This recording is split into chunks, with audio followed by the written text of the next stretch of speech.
So we're going to talk about Medicaid. And imagine almost only about 50 years ago that you were poor and didn't really make a lot of money. The only way you can get medical care is if you went to a charity hospital. That was really the only choice you had available. But in the mid-1960s, two programs were started, both Medicaid and another one that sounds very similar but is very different called Medicare. And both of these were designed to make sure that people who couldn't get health care before could now get it. Medicare was at the time primarily designed for people over the age of 65, so the elderly, whereas Medicaid was primarily designed for the poor. We're going to focus mostly on Medicaid in this video, but I think by understanding how those programs are different, that's a good way to kind of get at, well, why are these programs really different and how should we think about them differently? I find that one of the best ways to think about any major big federal program is to focus on real examples. So let's take a family here. A young woman who doesn't really make very much money would be considered to be poor. Suppose she's 25 years old, and she has two young children, maybe a 5-year-old and a 1-year-old. And they're going to need medical care, maybe for checkups because they're two young children, and maybe the young woman has developed some medical problems as well. Let's, on the other hand, also take another example. A woman who is 70 years old, who has been working in the United States for some time, has paid all of her Medicare taxes as well. So both of these individuals at some point may need to go ahead and seek out care from a medical provider of some type. And let's talk about how the way their medical care would be paid for is different, because I think that'll really help understand the differences in these programs and how Medicaid is actually very differently structured than Medicare.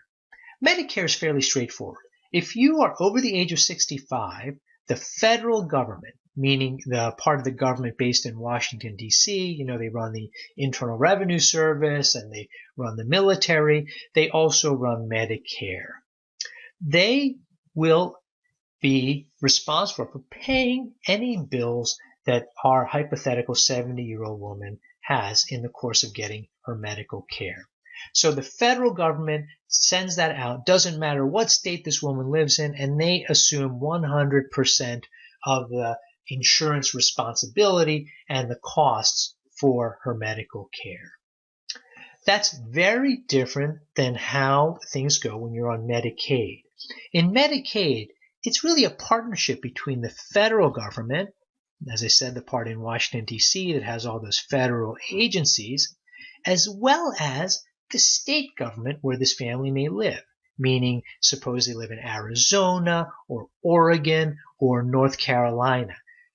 The way Medicaid works is that there will be medical bills, and the federal government ultimately is responsible for a portion of that, but the state that they live in is also responsible. The federal government will pay at least half, and in some cases more, of those costs, and the state government will pay at most half, and in some cases a little bit less than those costs. But the key thing to realize is that there is a federal-state partnership in paying for Medicaid. Why was it really structured like this? And it comes again down to money. Both of these are huge programs. So Medicare is over $600 billion per year of cost, and so is Medicaid, $400 to $500 billion in cost. Again, this is all absorbed by the federal government, but here with Medicaid, only half of those expenses are paid by the federal government. The other half is paid by the state government. This has led to a different way of thinking about the role of each of these programs. Medicare is available to everybody over the age of 65. Doesn't matter who you are. You can make a lot of money. You can make very little money. You can have kids, no kids, doesn't matter. Everybody gets it. That is what is referred to as a social insurance program, meaning that you don't need to apply any special criteria to qualify. As long as you're over the age of 65 and have paid your taxes in good standing, you get it. That's social insurance. Medicaid is very different. You have to be poor. You have to show that you don't make a lot of money. Not anybody can get it. That insurance is called means tested. So you have to show that you don't have the means. You have to meet certain criteria. And for Medicaid, you have to show that you're poor. In many states, you have to show that you have children or other people who depend on you. And these are the criteria for getting Medicaid. It is only available to a small portion of people. I also just am going to point out briefly that both Medicare and Medicaid also allow people who are considered disabled to get health insurance. Medicaid is special, however, because people who are disabled get extra benefits under Medicaid, such as long-term care if you need to be in a kind of a special housing facility if you have serious disabilities, whereas Medicare does not cover that. So I'll just write that disabled people can get long-term care and other special benefits from Medicaid. We're going to focus primarily on the fact, however, that Medicaid, again, is designed for the poor, whereas Medicare is designed primarily for people over 65. You'll see that sometimes even I get tripped up. I might call Medicaid Medicare by mistake. But again, let me say that again. Medicaid is for the poor. Medicare is for people that are older. Well, let's come back and focus a little bit on Medicaid and some of the features about it. So I'm going to go ahead and erase some of this to keep our board a little bit clean and sort of talk about how the structure of Medicaid, the federal-state partnership, has affected how people get insured and has really changed people's lives depending on where they live. Because Medicaid is means tested and because states have to pay for half of those costs, different states are different in who they allow to get on Medicare. So different states have different rules. Let's take one example of that. So let's say that our hypothetical family here lives in New York. In New York, you can make up to 400% of what's called the federal poverty limit. That's a number that is sort of how much money you can make to be considered to be in poverty. You can make up to 4 times that amount, 400%. And as long as you make less than that, your family can get Medicaid. Let's contrast that with North Carolina. North Carolina has a different interpretation. In North Carolina, that family can only make up to 200% of the federal poverty limit to get on Medicaid. So by some measure, it's twice as hard to get Medicaid in North Carolina, 2 times as hard, as it would be in New York. Why do states vary so much? And I'm going to talk about that a little bit. Remember, as we talked about before, that states have to eat about half the costs of their Medicaid. So New York has made a decision. They've said, well, we need to pay extra money, so we're going to use some of our state revenues, either from our state income tax or perhaps from our state sales tax or whatever other means we have, because we feel it is a priority for us to reduce the number of people who are poor and uninsured. That's just a decision that they've made as a state. North Carolina has made a slightly different calculation. They've said that we would like to spend less money. Perhaps we would like to allow a greater proportion or greater amount of our state revenues to be used for either lower taxes or to use those money for other services.